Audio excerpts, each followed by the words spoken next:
Malo le soifua whaatalawhatu se whaapoponga talafo le Radio Samoa. Mai Amerika ma Iran ua tā ueli pote o pitula tamai le CNN sa whaatino le militeri Amerika o swainga tau le puipuinga tau na ino fuanga e whana e ia upenga whana mamao po missiles a Iran a toi ma waa whaata amilo i le Strait of Hormuz ma o ia whaamtalanga e mawane mai le no fuanga whaatontonu au tua Amerika a lo wha wau petara noanga e whaatau le wha mai eino le taua. Pa mai di poti se teimi o tua na isa wha ino aia le whairau tu se le malo tele Marco Rubio o lo ngāre rue Amerika ma Irani se marienga. A wa wha ino fo i eisi sui o Amerika o le mata upu lava le porkalami niukiria a Iran a tō ma isi sa o lo o au fiai le o lo wha umi ei le wha mai eina o le marienga. Pa ino ane Israel o lo sauni nei e wha lau tele ana ngā yoinga i le panona i le anga i atu le rumanai ma lo ngā rue wha tasei ma Amerika.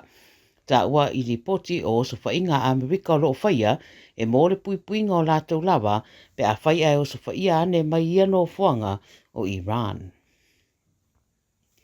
Israelu o whaeloa manino Israelu le BBC wa amata nei na oso whainga i le panona i le mai o se whaasinsiranga mai le pare mio le atunu o Netanyahu o le a whaalau tele ngā yoinga Israelu whaasanga i le Hezbollah.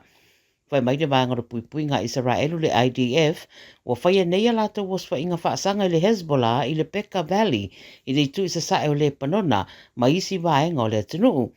Whai rua le Hezbollah, wa tari atu ia ngā yoinga e ala i le whaia fōi o a lata waswa inga a ngā i fita Israelu whao ngā nai drones ma loketi. I se video na pueina e Netanyahu wa whaeloa ai wa tau nei ia Israelu ma Hezbollah ma o sidia marionu se rau le au tuatupu whaalevelave ua ave sea.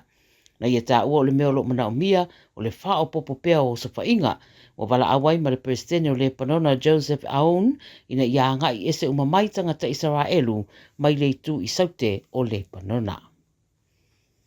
I Amerika o le tangata lena masalomiana ia ta whanaina whafo le whalepaepae i le vaesanei ma awhia tuai ma se tangata sa iai lea no fuanga au le ianga i ane le Secret Service wa whasiotia o ia. Wa whaidua le BBC sa iai fo inisi ma ta upu mua na awhia i le tangata lea ma leo leo.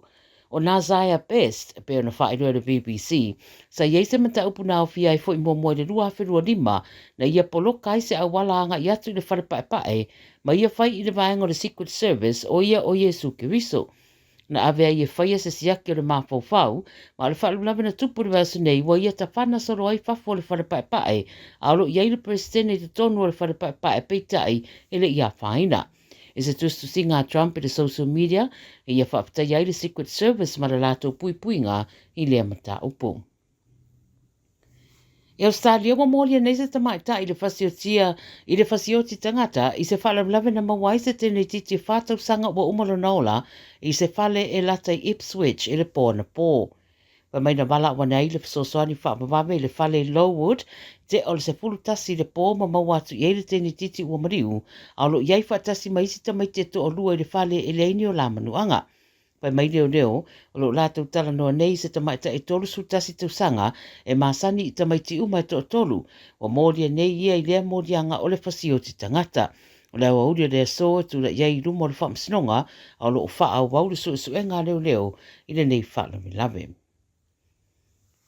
Ua maua le tala fia ua leto iei se tenki fiwa i lea tukuki e ui lo iai lava vaenga o le Pasifika o lo maita winai le iai pea o lea whamai. O tonga o lo whaamawina mo o atu le numero le au wa fia i le ono sfuruono e leise soifua wa mau. O New Caledonia ma Samoa e whapefo i fotuna o lo liputia le iei peo tangata a fia i le teminei. Sa siria ma le awhi tangata na a fia i le atukuki ma le totasi na mariu pe tai o le o toe malaro si uma ma o le aso lua walu a perila o lo whaamawina i le tangata mulimuli na a fia i le atukuki. O lo whautu e na pea le atunu i a whaa ma mano fuanga o lo au mawai e mai se lava le tinei o le namu le e fesoso ani tele i le wheawe e ina o le whamai.